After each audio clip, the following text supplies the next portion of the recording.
Innal hamdalillah nahmaduhu wa nasta'inuhu wa nastaghfiruhu wa natubu ilayh wa na'udzu billahi min shururi anfusina wa min sayyiati a'malina may yahdihillahu fala mudilla lahu wa may yudlil fala hadiya lahu ashhadu an la ilaha illallah wahdahu la syarika lah wa ashhadu anna muhammadan abduhu wa rasuluh Allahumma salli wa sallim ala nabiyyina Muhammadin wa ala alihi wa ashabihi wa man istanna bi sunnatihi ila yaumiddin amma ba'd. Ayyuhal ikhwah wal akhwat, assalamualaikum warahmatullahi wabarakatuh. Alhamdulillah, segala puji bagi Allah Subhanahu wa taala yang telah memberi kepada kita kesempatan, kenikmatan untuk kembali bertemu di malam yang berbahagia ini, dan berharap mudah-mudahan kita termasuk orang-orang yang bersyukur dengan apa yang Allah Subhanahu wa taala berikan kepada kita, dengan menjalankan segala apa yang diperintahkan oleh Allah Subhanahu wa taala, menjauhi segala larangan yang dilarang oleh Allah Subhanahu wa taala. Mudah-mudahan dengan demikian itu merupakan wujud syukur kita kepada Allah Subhanahu wa taala. Salawat beserta salam kepada Nabi kita Muhammad sallallahu alaihi wasallam, Nabi akhir zaman. Kita berharap mudah-mudahan kita termasuk orang-orang yang mengikuti sunnah-sunnah Rasulullah sallallahu alaihi wasallam, yang merupakan salah satu sumber kejayaan kita, dan kita berharap mudah-mudahan dengan itu kita dibangkitkan bersama Rasulullah sallallahu alaihi wasallam kelak insyaallah. Tayyib ayyuhal ikhwah wal akhwat, pada malam hari ini kita akan kembali melanjutkan pembahasan kita dalam kitab Riyadhus Shalihin, dan kita sudah sampai kepada hadis yang ke-330, ya. 329. Sudah, ini sudah. Ya. Saya kira sudah ini. Sudah atau belum? Oh, belum ya. Baik. Kalau begitu saya akan ambil berkenaan dengan 329, ya. 329. Tayyib, ayyuhal ikhwah wal akhwat, di hadis 329 ini adalah hadis yang berasal dari Abi Hurairah radhiyallahu an. Saya akan bacakan. An Nabi Hurairah radhiyallahu anhu qala lamma nazalat hadhihi al-ayah wa anzir ashiratakal aqrabin da'a Rasulullah sallallahu alaihi wasallam Quraisyan fajtama'u fa'amma wa khassa wa qala ya bani abdi Syams ya bani Ka'ab bin Luay ankidhu anfusakum minan nar ya bani Murrah bin Ka'ab ankidhu anfusakum minan nar ya bani Abdi Manaf ankidhu anfusakum minan nar ya bani Hashim ankidhu anfusakum minan nar ya bani Abdul Muttalib ankidhu anfusakum minan nar ya Fatimatu ankidhi nafsaki minan nar fa inni la amliku lakum minallahi syai'a ghaira anna lakum rahiman sa'abulluha bibilaliha. Dari Abi Hurairah radhiyallahu anhu, ia berkata bahwasanya tak kala ayat wa anzir ashiratakal aqrabin turun, yaitu berikan peringatan kepada kerabat-kerabatmu yang terdekat, maka Rasulullah sallallahu alaihi wasallam memanggil bangsa Quraisy. Sesudah mereka berkumpul, kemudian beliau berkata, ya, beliau memanggil secara umum dan khusus. Beliau memanggil, hai bani Abdi Syams, hai bani Ka'ab bin Lu'ay, selamatkanlah dirimu dari api neraka. Hai bani Murrah bin Ka'ab, selamatkan dirimu dari api neraka. Hai bani Abdi Manaf, selamatkan dirimu dari api neraka. Hai bani Hashim, selamatkan dirimu dari api neraka. Hai bani Abdul Muttalib, selamatkan dirimu dari api neraka. Hai Fatimah, selamatkan dirimu dari api neraka. Sungguh aku tidak mempunyai kemampuan untuk menolong diri kalian dari siksa Allah, tetapi aku masih mempunyai hubungan kekeluargaan dengan kalian, maka aku pun akan menjalin hubungan dengan sebaik-baiknya. Akan menjalin hubungan dengan sebaik-baiknya. Thayyib ayyuhal ikhwah wal akhwat, di dalam hadis ini, ya, al-muallif rahimahullah menyebutkan riwayat yang berasal daripada Abi Hurairah radhiyallahu an berkenaan dengan silaturrahim. Ya, berkenaan dengan silaturrahim, di mana ketika turun ayat wa anzir ashiratakal aqrabin di dalam Asy-Syu'ara 214 ini, Nabi sallallahu alaihi wasallam ketika mendapatkan ayat ini, maka Nabi sallallahu alaihi wasallam bersegera mengumpulkan orang-orang Quraisy. Ya, bersegera untuk mengumpulkan orang-orang Quraisy.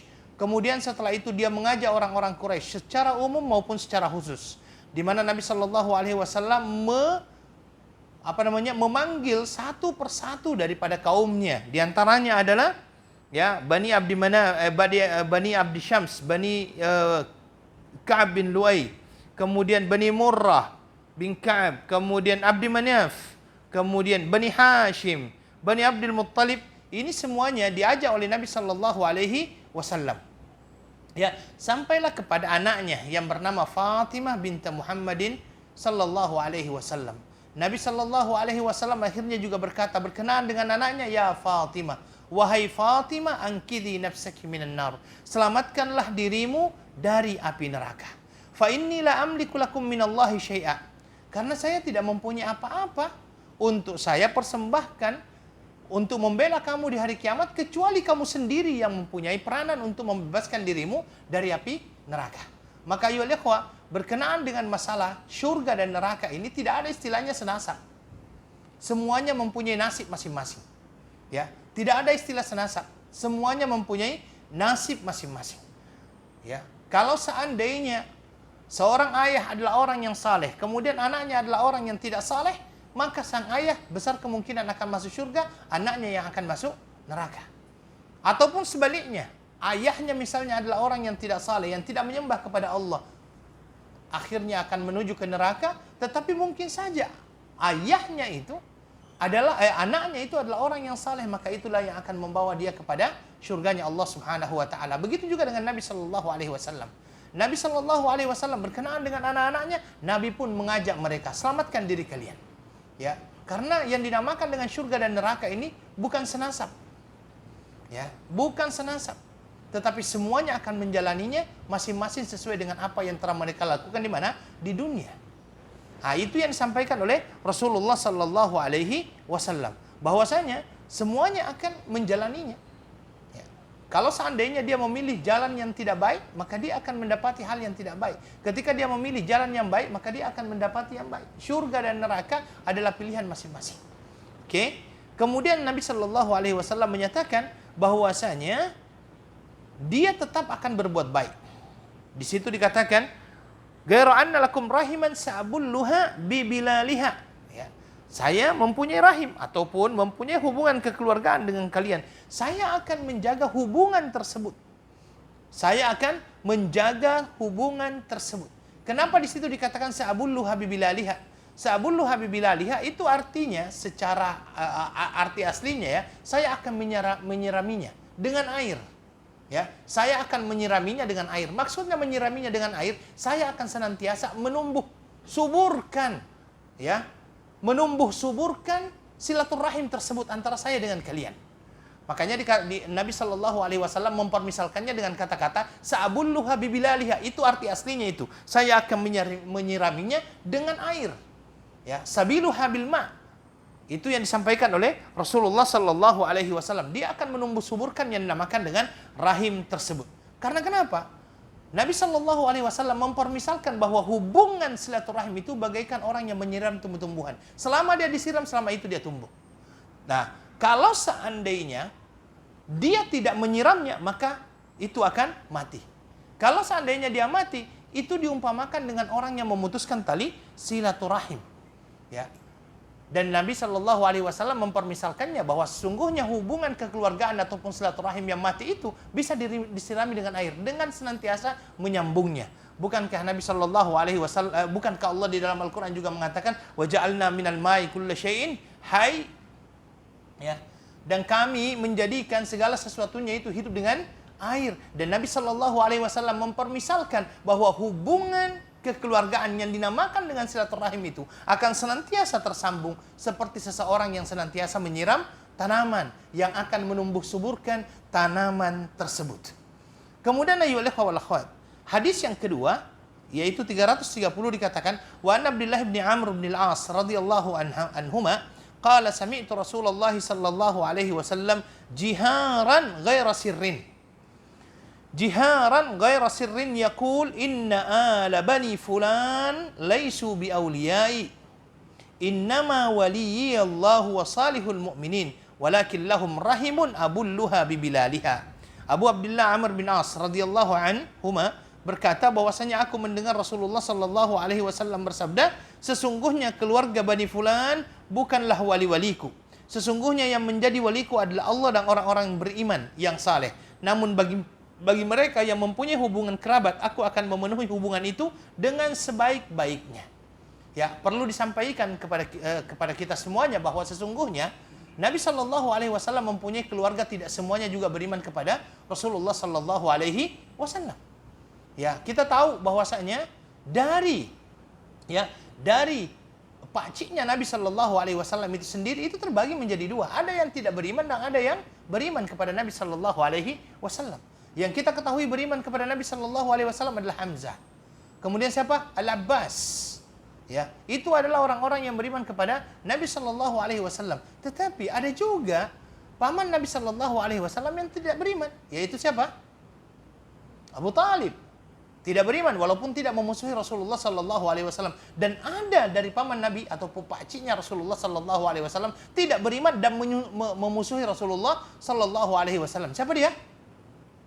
Abu Lahab. Abu Lahab. Sampai-sampai di dalam Al-Quran itu disebutkan namanya. Tabbat yada abi lahab wa tab. Dan peristiwa ini persis ketika dia mengumpulkan. Jadi saya teringat bahwa ketika Nabi Shallallahu Alaihi Wasallam mengumpulkan orang ini, mengumpulkan kerabat keluarganya itu, dipanggil oleh Nabi Shallallahu Alaihi Wasallam. Kemudian setelah itu diberikan yang namanya peringatan oleh Nabi Shallallahu Alaihi Wasallam. Abu Lahab lah yang naik ke atas mimbar dan kemudian mengambil baju Nabi Shallallahu Alaihi Wasallam. Apa kata Abu Lahab kepada Rasulullah Shallallahu Alaihi Wasallam? Ya Muhammad, tabban lak alihada jama'tana. Wahai Muhammad, celaka kamu. Apakah karena ini kamu kumpulkan kami? Makanya muncul ayat tabbat yada abi lahab wa tabba ma aghna anhu maluhu wa ma kasab. Karena dialah yang mengambil apanya lagi namanya ini? Kera baju Rasulullah Sallallahu Alaihi Wasallam dan mengangkatnya. Kemudian dia berkata, tabban laka ya Muhammad alihada jama'atana. Itu tadi. Maka ketika Nabi Sallallahu Alaihi Wasallam kembali berkata, inna ala bani fulan laisu biauliyai. Keluarga-keluarga Nabi Sallallahu Alaihi Wasallam yang tidak beriman kepada Rasulullah Sallallahu Alaihi Wasallam, Nabi mengatakan mereka bukanlah waliku, ya.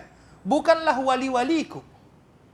Masuk dalam golongan keluarganya Rasulullah Sallallahu Alaihi Wasallam. Kenapa? Karena mereka adalah orang-orang yang tidak beriman kepada siapa? Rasulullah Sallallahu Alaihi Wasallam. Dan disinilah akhirnya Nabi Sallallahu Alaihi Wasallam menyatakan bahwa mereka bukanlah wali-waliku. Dalam hal ini berwalikan kepada mereka. Tetapi Nabi Sallallahu Alaihi Wasallam menyatakan, walakin lahum rahim abulluha bibilalih. Tetapi saya dengan mereka tetap mempunyai kekerabatan. Sila tetap mempunyai kekerabatan dan saya akan menyambung tali silaturahim tersebut walaupun mereka dalam keadaan kafir. Ya, maka di sini ayolah wal akhwat, bahwa keluarga dekat tetap mempunyai hak untuk disambung tali silaturahim itu walaupun mereka adalah orang-orang kafir. Walaupun mereka orang-orang kafir. Tetapi ada batasan-batasan tertentu yang disampaikan oleh para ulama berkenaan dengan hal itu. Wallahu ta'ala a'lam.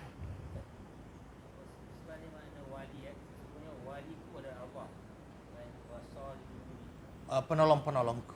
Ya. Ya. Yang pertama pun aulia itu penolong kan? Ya. Ya. Bukan penolong-penolongku. Ya, betul. Penolong situ. Tayyib. Jadi di sini dikatakan bahwasanya orang-orang yang terdekat itu mempunyai hak silaturahim itu walaupun mereka dalam keadaan kafir. Tetapi di dalam masalah menjadikan mereka sebagai penolong tidak, karena mungkin saja ataupun menolong mereka dalam kebatilan itu yang tidak dilakukan. Maka di dalam hadis ini Nabi Shallallahu Alaihi Wasallam menjelaskan kepada kita bahwa walaupun kerabat kita mungkin adalah orang yang tidak beriman, tetapi kita tetap berbuat baik kepada mereka dikarenakan mereka mempunyai hak kekerabatan. Itulah kenapa dalam hadis sebelumnya kita sudah sampaikan bahwa ketika Nabi Shallallahu Alaihi Wasallam memerintahkan kepada sahabat-sahabatnya untuk menaklukkan kota Mesir, Nabi Shallallahu Alaihi Wasallam berpesan kepada sahabat-sahabatnya, kalau seandainya kalian menaklukkan kota Mesir, berbuat baiklah kepada penduduknya. Kenapa Nabi Shallallahu Alaihi Wasallam memerintahkan kepada sahabat-sahabatnya untuk berbuat baik kepada penduduknya? Karena Nabi Shallallahu Alaihi Wasallam menjelaskan di situ, innalahum rahiman wasihra. Sesungguhnya dia masih mempunyai kekerabatan. Wasihra ini besanan, ya, kekerabatan dan besanan. Kenapa kekerabatan? Hajar, ibu daripada Ismail alaihissalatu wassalam, itu adalah merupakan istri daripada Ibrahim alaihissalatu wassalam yang pertama kali hijrah dari Mesir ke mana? Ke Mekah. Ya, sehingga dari mereka lah turun-temurun sampailah kepada Nabi sallallahu alaihi wasallam. Dan mereka dikatakan besanan karena kenapa? Di situ ada seorang yang menjadi istri Nabi sallallahu alaihi wasallam, yaitu Maria Al-Qibtiyah. Maria Al-Qibtiyah melahirkan seorang anak yang bernama Ibrahim. Jadi di situ juga masih ada besanan, kata Nabi Shallallahu Alaihi Wasallam. Karena itu Nabi Shallallahu Alaihi Wasallam mengatakan, kalau seandainya kalian membuka Mesir ini, maka hendaklah kalian berbuat baik kepada penduduknya. Karena di situ masih ada kekerabatan. Dan pada saat itu, ayolah kawan, penduduk Mesir tidak semuanya beragama Islam. Ada di antara mereka yang beragama Nasrani Qibti itu. Dan sampai sekarang Qibti itu masih ada sampai di sana. Sampai sekarang di sana. Wallahu ta'ala a'lam. Dan ini ayolah kawan, penting untuk kita jadikan sebagai landasan dalam bermuamalah. Ya, penting untuk kita jadikan sebagai landasan dalam bermuamalah. Baik. Hadis selanjutnya adalah wa an Abi Ayyub Khalid bin Zaid Al-Ansari radhiyallahu anhu anna rajulan qala ya Rasulullah akhbirni bi'amalin yudkhilunil jannah wa yu'aba'iduni minan nar. Faqala an-nabiy sallallahu alaihi wasallam ta'budullaha wa la tusyriku bihi syai'an wa tuqimus salata wa tu'tiz zakah wa tasilur rahim. Muttafaqun alaihi wal lafdhu lil Bukhari. Dari Abdullah bin Amr bin Al-As radhiyallahu anhu maqala dari Abi Ayyub Khalid bin Zaid Al-Ansari radhiyallahu anhu bahwasanya ada seorang lelaki berkata kepada Rasulullah sallallahu alaihi wasallam, ya Rasulullah, wahai Rasulullah, akhbirni, beritahu kepadaku berkenaan dengan amalan yang akan memasukkan aku ke dalam syurga dan menjauhkanku dari neraka. Ini ada yang kurang dari terjemahannya sebenarnya ini. Itulah yang saya lihat. Karena kalau kata-kata wa yubaiduni minan nar itu tambahan. Seharusnya ada artinya, di sini tidak ada. Beritahukanlah kepadaku amal apa yang dapat memasukkanku ke dalam syurga. Tambah sedikit di situ, tambahannya, dan menjauhkanku dari neraka. Yang mempunyai buku yang ini ya, ada kekurangan itu. Dan menjauhkanku daripada neraka.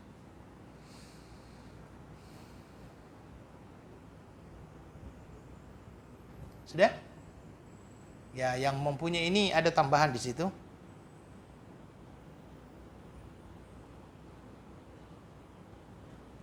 Kemudian tolong dihapus kata-kata, dipadamkan kata-kata begini. Jadi artinya itu dari Abi Ayyub Khalid bin Zaid Al-Ansari radhiyallahu an, ia berkata bahwasanya seorang laki-laki berkata, ada seseorang bertanya kepada Rasulullah, dipadamkan aja. Itu tidak ada di dalam teks hadis Arabnya. Ada seseorang bertanya kepada Rasulullah, itu dipadamkan aja. Itu tidak ada di dalam teks Arabnya itu. Abu Ayyub Al-Ansari. Abu Ayyub Khalid bin Zaid Al-Ansari. Itu yang berkata. Jadi dari Abi Ayyub Khalid bin Zaid Al-Ansari berkata, seorang laki-laki berkata, ya Rasul, wahai Rasulullah, beritahukan kepadaku amal yang dapat memasukkanku ke dalam syurga dan menjauhkanku dari neraka. Ya. Kemudian Rasulullah faqala Nabi, maka Nabi sallallahu alaihi wasallam berkata, ya, ta'budullah. Saya lebih condong kepada penerjemahan ta'budullah itu dengan sembahlah Allah. Ya, sembahlah Allah dan jangan menyekutakannya dengan sesuatu apapun. Dirikanlah salat dan bayarlah zakat, wa tasilur rahim, dan sambunglah tali silaturahim. Itu muttafaqun alaih, hadis riwayat Al-Bukhari. Oke, taib ayyuhal ikhwah wal akhwat. Dari ini Abi Ayyub Khalid bin Zaid Al-Ansari, ini masih berkenaan dengan silaturahim. Ya, masih berkenaan dengan silaturahim. Yang mana di dalam hadis ini Khalid bin Zaid Al-Ansari menyatakan bahwasanya ada seorang yang bertanya kepada Rasulullah sallallahu alaihi wasallam berkenaan dengan amalan yang dapat memasukkannya ke dalam syurga dan menjauhkannya daripada neraka. Dan Nabi sallallahu alaihi wasallam menyatakan di situ, ta'budullah, sembahlah kepada Allah, jangan menyekutukan, dirikan salat, bayar zakat dan tali silaturahim. Apa yang dalil ini yang kita jadikan sebagai dalil adalah kata-kata tasilur rahim, menunjukkan pentingnya yang namanya silaturahim. Dan Nabi Shallallahu Alaihi Wasallam menjadikan silaturahim ini salah satu sebab seseorang dimasukkan oleh Allah ke dalam surga, dijauhkan dia daripada api neraka. Ya, dan saya kira semua manusia tidak diragukan lagi, semuanya mencoba untuk berusaha sekuat tenaga bagaimana bisa mendapatkan yang namanya surga ini. Semua daripada kita berada di tempat ini tujuannya adalah bagaimana agar kita bisa meraih surga Firdaus. Dan bagaimana agar Allah Subhanahu wa taala menjauhkan kita daripada api neraka. Karena orang-orang yang dijauhkan daripada api neraka dan dimasukkan oleh Allah ke dalam surga, maka dia adalah orang yang beruntung. Di dalam Al-Quran dikatakan, فَمَنْ زُهْزِيَ عَنِ النَّارِ وَأُدْخِلَ الْجَنَّةَ فَقَدْ فَازَ. Barang siapa yang dilepaskan dari api neraka, dimasukkan ke dalam surga, maka sungguh dia adalah orang-orang yang beruntung. Ya, dan semua muslim yang mengaku dirinya sebagai seorang muslim akan menuju ke sana. Artinya dia akan berusaha untuk mendapatkan itu. Dan Nabi Shallallahu Alaihi Wasallam sudah memberikan kepada kita jawaban bahwasanya itu bisa didapatkan dengan 4 hal ini. Apa itu? Ta'budullah la tusyriku bihi syai'a. Engkau menyembah kepada Allah, jangan sekutukan Allah dengan sesuatu apapun. Syirik di sini, baik syirik kecil, apalagi syirik besar. Jangan sama sekali, baik syirik kecil maupun syirik besar. Ini yang pertama. Kemudian yang kedua, tuqimus salah. Tuqimus salah, engkau mendirikan yang namanya salat. Salat dengan penuh kesempurnaan. Menjaga waktu-waktunya, kekhusyuannya, ya, kekhusyuannya. Kemudian menjaga salat itu sendiri. Rukunnya, wajibnya, sunnah-sunnahnya. Inilah yang dikatakan wa tuqimus salah. Kemudian setelah itu wa tu'tiz zakah. Engkau menunaikan zakat. Ya, memang menjadi kewajiban sebagai seorang muslim untuk melaksanakan zakat ini bagi orang-orang yang memang diberikan oleh Allah harta, ya, yang sesuai dengan nisab dan haulnya, seperti itu ya. Yang sesuai dengan nisabnya. Tidak semua muslim itu diwajibkan untuk membayar zakat. Hanya orang-orang yang kaya saja, yang mana hartanya itu sudah sampai kepada nisabnya. Ya, itu yang disampaikan oleh Rasulullah sallallahu alaihi wasallam. Dan yang keempat, tasilur rahim. Engkau menyambung tali silaturahim. Ya. Menyambung tali silaturahim di sini adalah segala sesuatu yang memang menjadi kebiasaan masyarakat yang dinamakan dengan silaturahim. Dan sesuatu yang tidak masuk dalam kategori yang biasa dinamakan silaturahim oleh masyarakat, maka itu tidak masuk dalam kategori silaturahim. Ya, tetapi di sini juga kita perlu untuk mengetahui bahwa memang ada strata sosial ataupun masyarakat yang sudah tidak terlalu memperhatikan yang dinamakan dengan silaturahim ini. Ya, ketika mereka sudah membesar, terpisah daripada keluarga, jangankan kepada orang lain, kepada orang tuanya saja dia tidak pernah datang.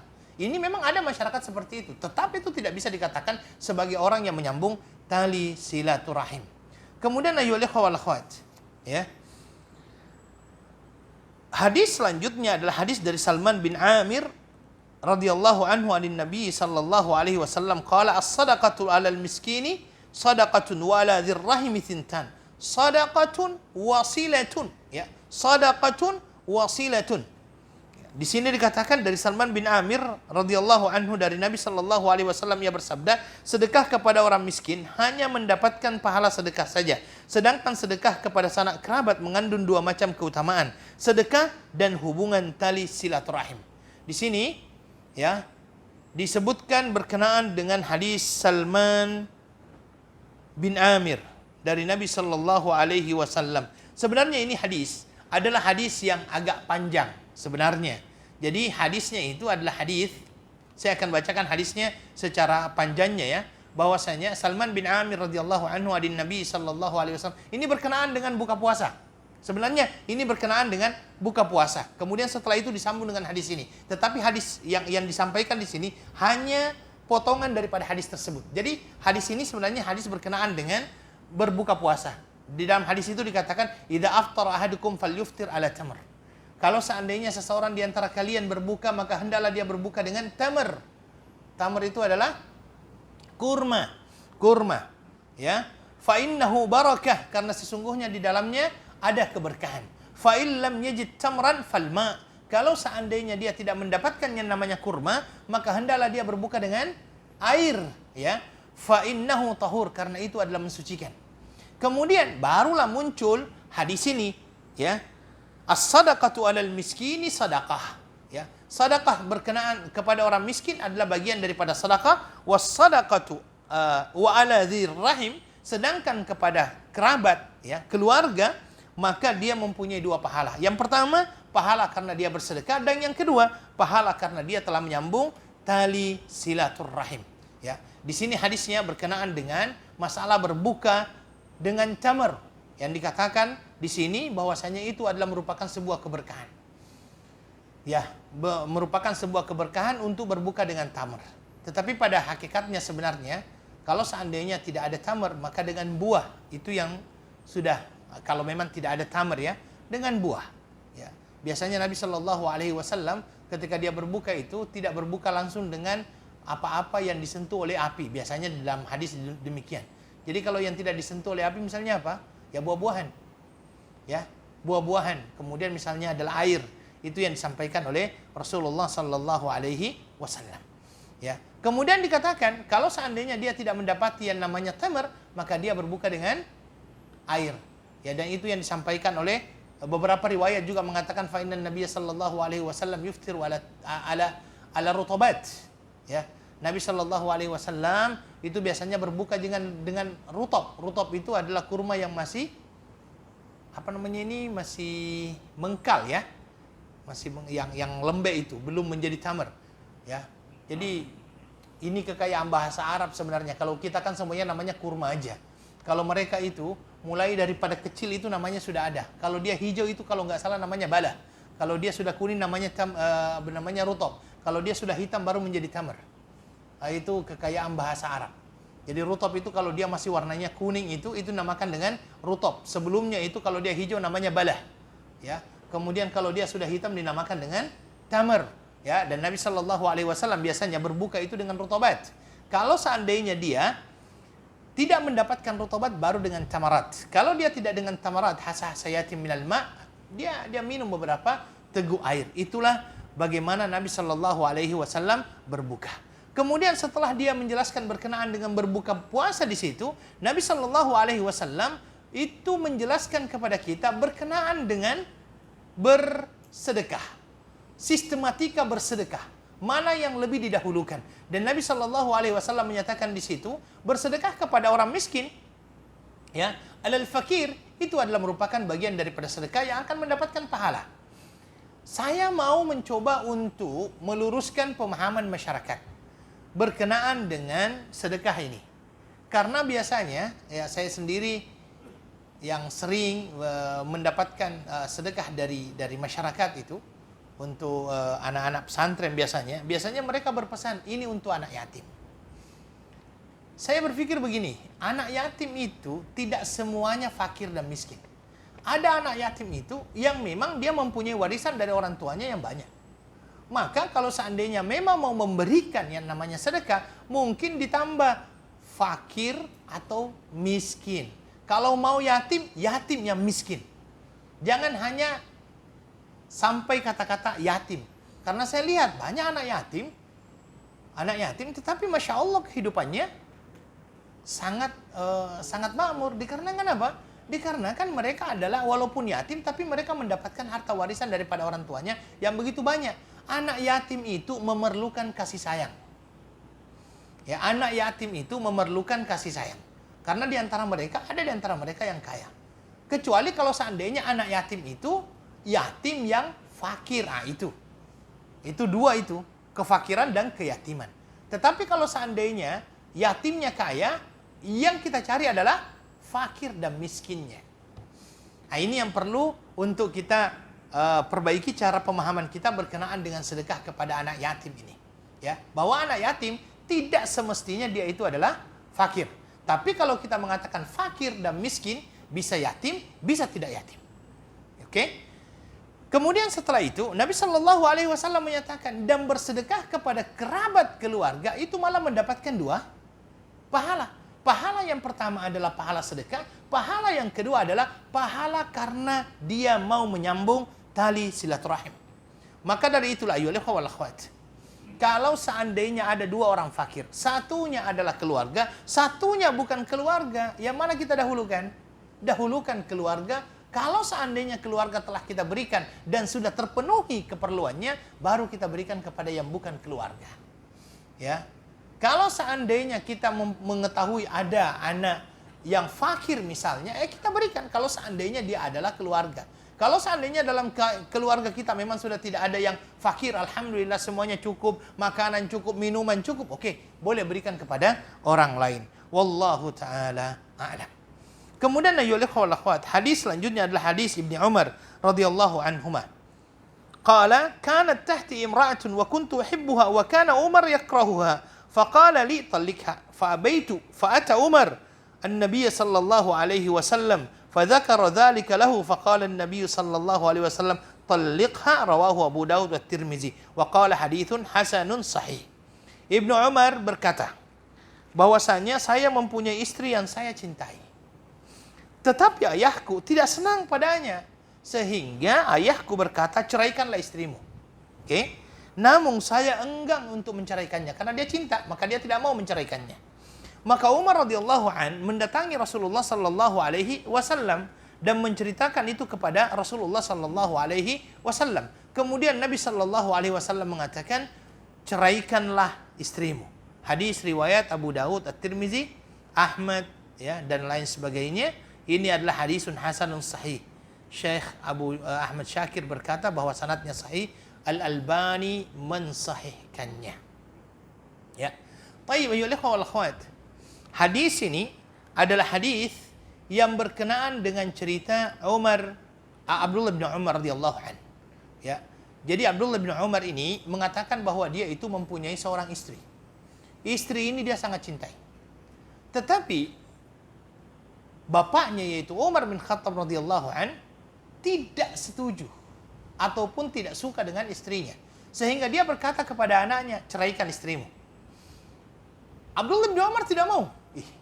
Ini saya punya istri ini, kenapa saya disuruh untuk menceraikan? Dia tidak mau. Sampai akhirnya Umar bin Khattab radhiyallahu an datang kepada Nabi sallallahu alaihi wasallam, kemudian menyatakan hal itu, menceritakan kepada Rasulullah sallallahu alaihi wasallam. Ya, kemudian setelah itu Nabi sallallahu alaihi wasallam menyatakan dan menyampaikan kepada Abdullah bin Umar bahwasanya engkau hendaklah menceraikan istrimu. Taib. Ini yang disampaikan oleh Abdullah bin Umar berkenaan dengan perceraiannya dengan istrinya, ya. Dan di sini Nabi sallallahu alaihi wasallam menjelaskan ketika dia memerintahkan Abdullah bin Umar untuk menceraikan istrinya bahwa sesungguhnya menyambung silaturahim, apalagi berbuat baik kepada kedua orang tua, itu merupakan salah satu sebab masuk surga. Ya. Dan ini memberikan isyarat bahwa seseorang apabila dia ingin berbuat baik kepada kedua orang tuanya dengan menceraikan istrinya, itu adalah merupakan salah satu sebab untuk masuk surga. Pertanyaannya sekarang, apakah di zaman sekarang ini, kalau seandainya ada orang yang meminta kepada anaknya untuk menceraikan istrinya, ceraikan istrimu, sang anak perlukah untuk langsung mengikuti? Atau tidak? Ya. Perlukah dan wajibkah dia taati perintah daripada ayahnya? Di dalam hal ini, beberapa ulama mengatakan tidak. Ya, beberapa ulama berkata tidak perlu. Hal ini pernah terjadi di zaman Imam Ahmad bin Hanbal. Ada seseorang laki-laki datang kepada Imam Ahmad bin Hanbal rahimahullah, ya. Kemudian dia berkata, "Inna abi yaqul tallik imra'atak wa ana uhibbuha."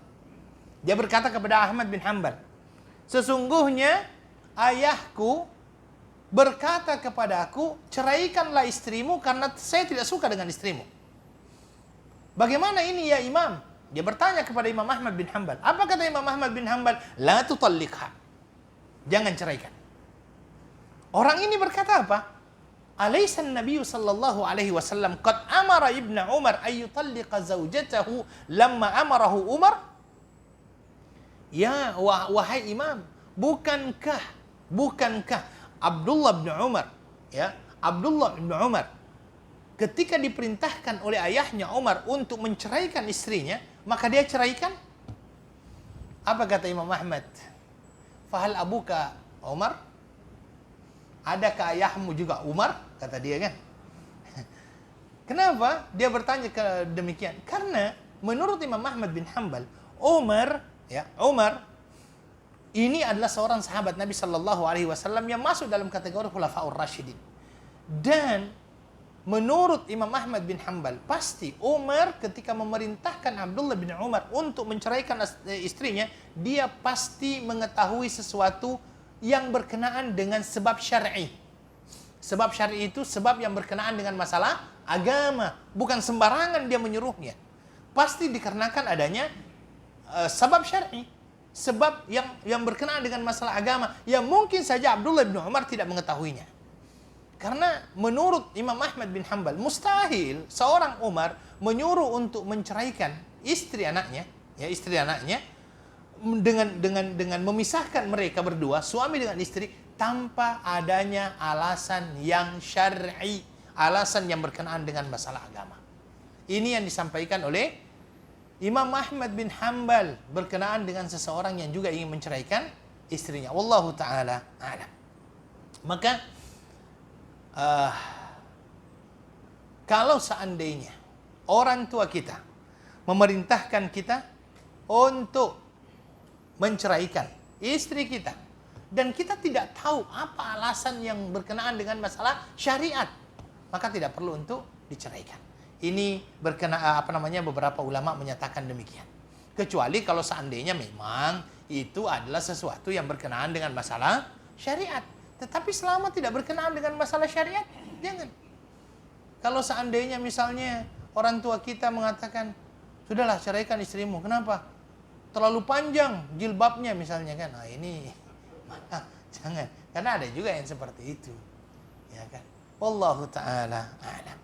Kemudian ayyuhal akhwat, ini juga adalah hadis dari Al-Bara bin Azib radhiyallahu anin Nabi sallallahu alaihi wasallam qala al-khalatu bimanzilatil rawahu at-Tirmizi wa qala hadisun hasanun sahih.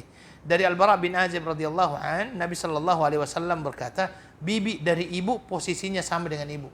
Ini mohon maaf ya, bukan ini terjemahan Indonesia. Kata-kata bibi itu artinya makcik. Ya. Makcik dari ibu. Karena kalau al-khalah, jadi bahasa Arab itu Masya Allah. Saya kembali menyatakan bahasa Arab itu adalah bahasa yang kaya.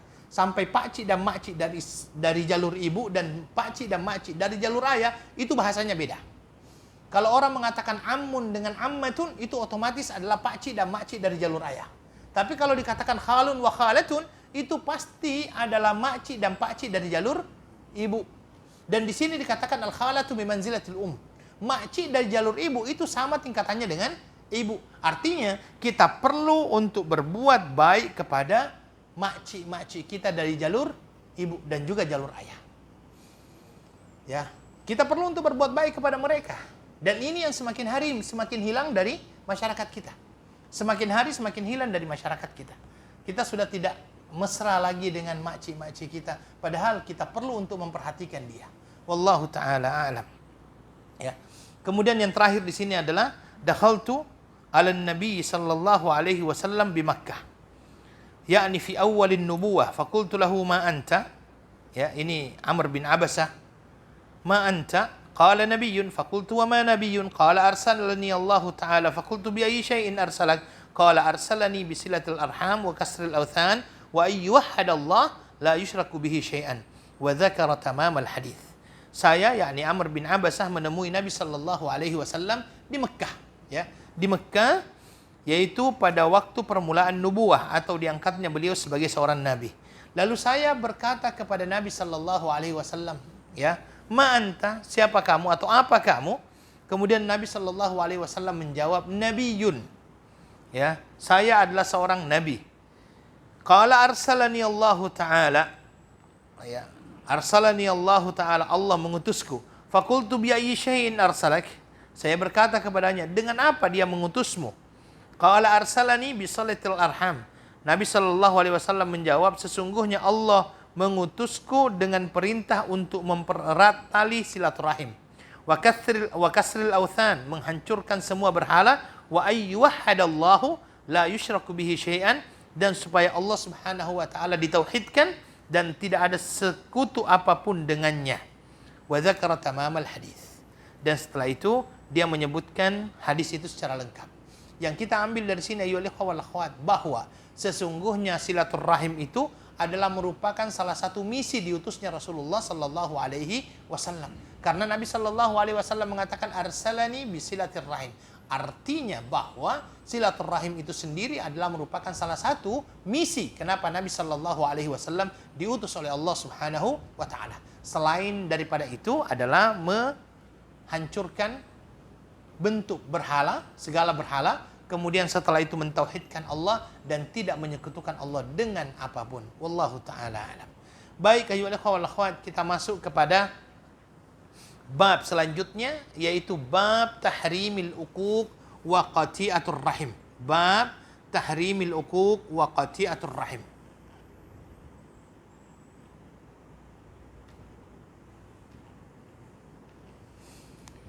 Artinya adalah bab haramnya durhaka kepada kedua orang tua dan memutus ikatan kekeluargaan. Di dalam hadis ini, di dalam bab ini, al-muallif rahimahullah membawakan beberapa ayat di dalam Al-Quran. Yang pertama adalah, qala Allah Ta'ala, fahal asaitum in tawallaitum an tufsidu fil ardi wa tuqatti'u arhamakum. Ulaika alladhina la'anahumullah fa'asammahum wa'ama absarahum. Oke, maka apakah kiranya jika kamu berkuasa, kamu akan membuat kerusakan di muka bumi dan memutuskan hubungan kekeluargaan. Mereka itulah orang yang dilaknat Allah dan ditulikan telinga mereka dan dibutakan penglihatan mereka. Kemudian ayat selanjutnya adalah walladzina yanquduna ahdallahi min ba'di mitsaqih wa yaqta'una ma amara Allahu bih ay yusala wa yufsiduna fil ard. Ulaika lahumul la'natu wa lahum su'ud dar. Orang-orang yang merusak janji Allah telah diikrarkan dengan teguh dan memutuskan apa yang Allah perintahkan supaya dihubungkan dan mengadakan kerusakan di bumi. Orang-orang itulah yang memperoleh kutukan bagi mereka, tempat kediaman yang buruk, jahannam. Kemudian yang ketiga adalah wa qadha rabbuka alla ta'budu illa iyyahu wa bil walidaini ihsana. Imma yablughanna 'indakal kibaru ahaduhuma aw kilahuma fala taqul lahumā uff wa la tanharhumā wa qul lahumā qawlan karīmā wakhfid lahumā janaha adh-dhulli minar rahmah wa qur rabbirhamhumā kama rabbayani shaghīrā. Al-Isra. Dan Rabbmu telah memerintahkan supaya kamu jangan menyembah selain kepadanya, ya. Wabil walidaini ihsana, dan berbuat baik kepada kedua orang tuamu. Jika salah seorang di antara keduanya atau keduanya sampai berumur lanjut dalam pemeliharaanmu, maka janganlah sekali-kali kamu mengatakan kepada mereka perkataan dan jangan pula engkau membentak mereka dan ucapkanlah kepada mereka perkataan yang mulia.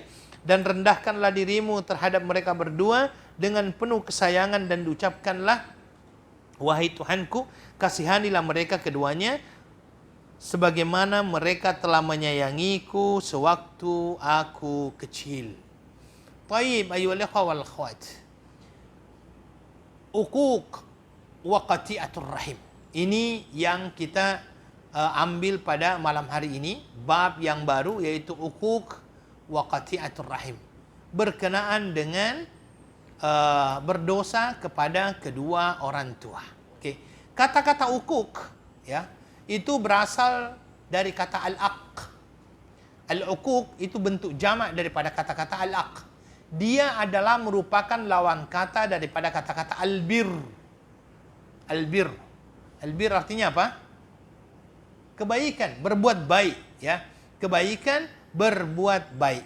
Di dalam hadis ini, di dalam ayat, di dalam bab ini dikatakan al-uquq itu adalah berkenaan dengan kedurhakaan terhadap orang tua dan keluar daripada ketaatannya, ya. Dan keluar daripada ketaatannya.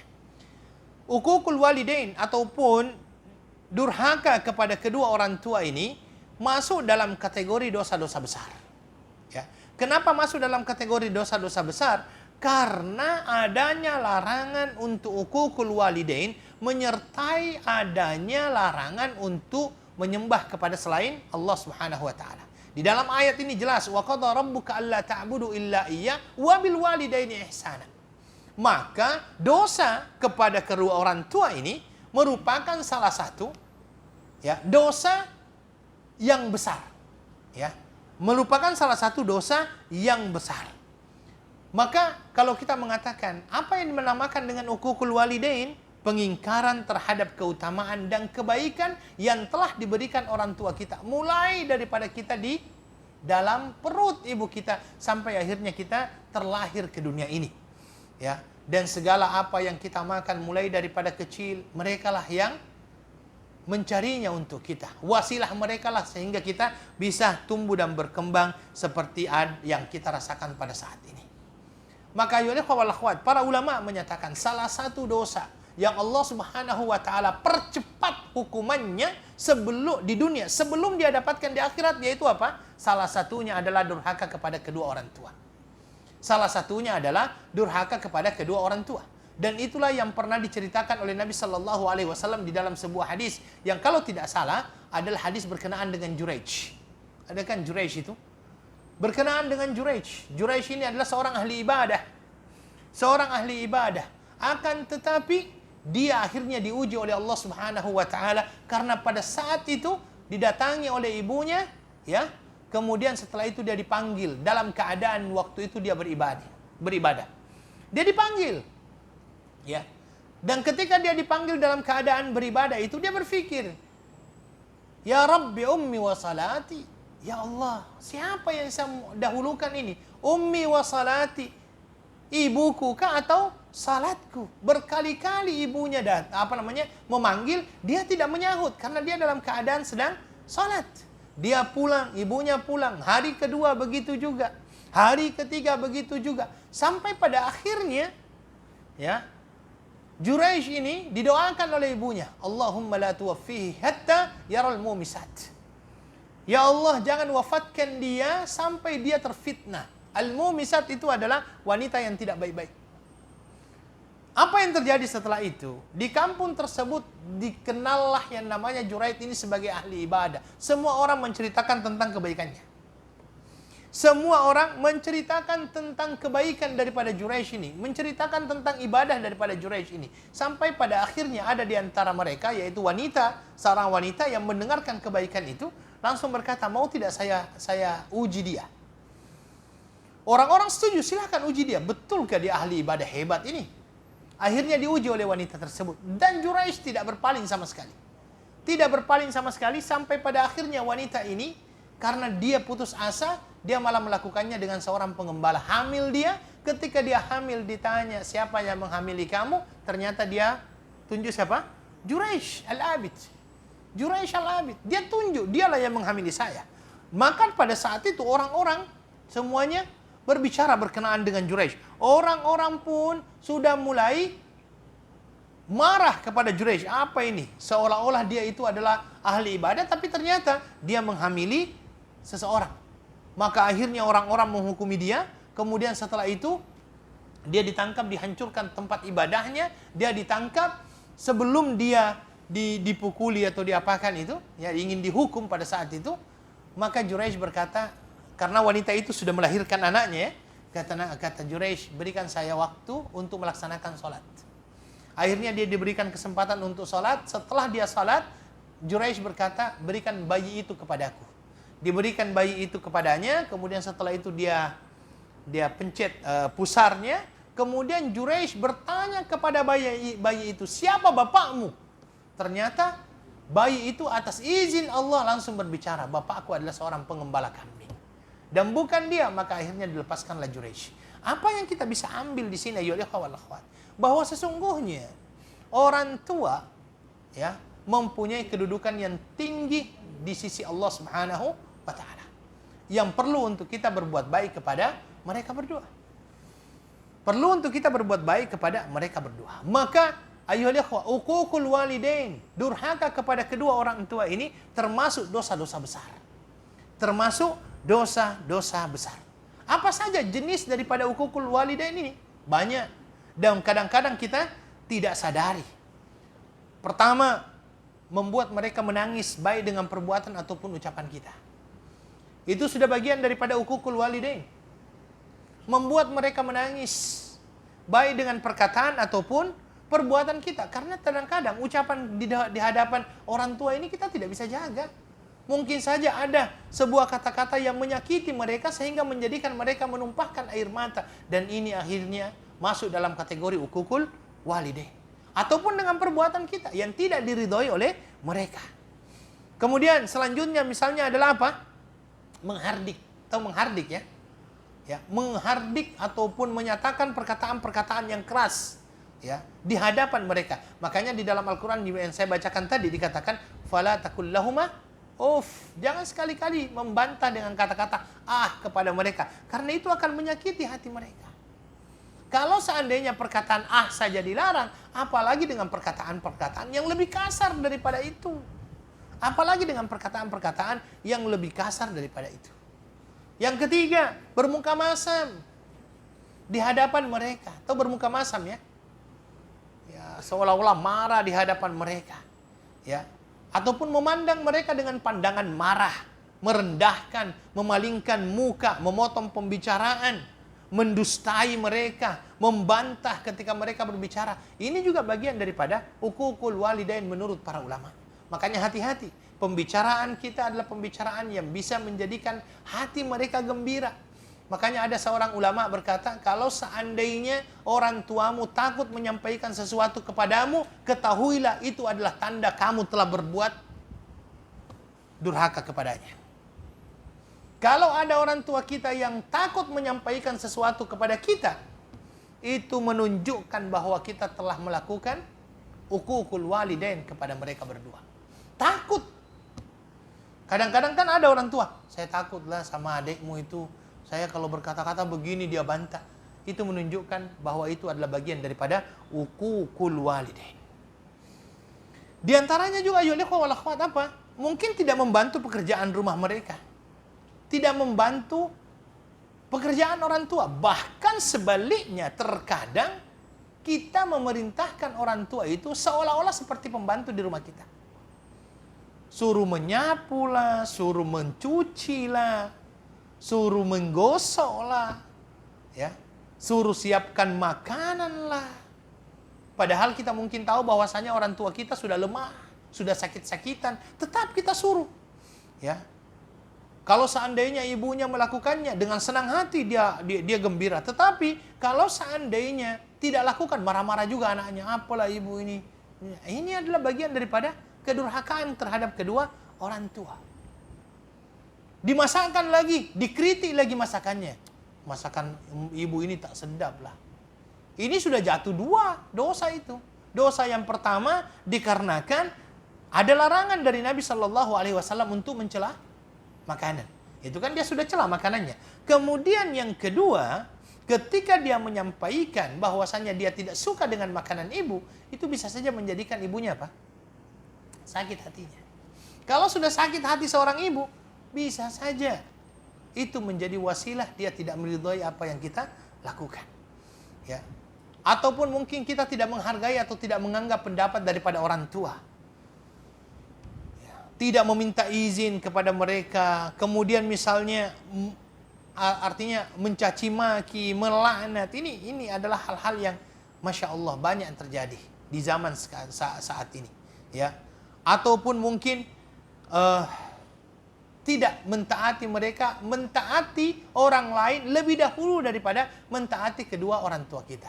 Dan yang lebih dahsyatnya lagi, ayyuhal ikhwah wal akhwat, kalau sampai menyakiti orang tua kita. Dan mohon maaf, naudzubillah, karena ada beberapa orang yang sampai membunuh orang tuanya hanya dikarenakan apa? Karena kan dia tidak mendapatkan apa yang dia minta kepada orang tuanya. Banyak. Ada beberapa orang yang membunuh orang tuanya dikarenakan dia meminta motor. Orang tuanya tak kasih, dia bunuh orang tuanya. Atau dia mungkin begini, orang tuanya sudah tua. Sedangkan orang tuanya ini mempunyai harta yang banyak. Dia berkata, kapanlah orang tua saya ini meninggal ini? Sudah mau apa namanya? Bagi warisan. Itu kan ada yang seperti itu juga. Alhamdulillah, ini bagian daripada dosa ini. Ya, jangan sampai kita berpikiran begitu. Sudahlah, biar dia cepat meninggal sajalah. Jangan. Tapi dia tak dapat kan? Kalau dia bunuh, dia tak dapat harta warisan. Kalau dia bunuh tidak dapat harta warisan. Betul.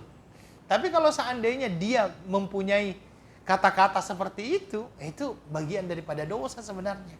Mengharapkan kematian keduanya karena ingin mendapatkan yang namanya harta warisan. Ya. Maka ya ikhwah wal akhwat. Ya.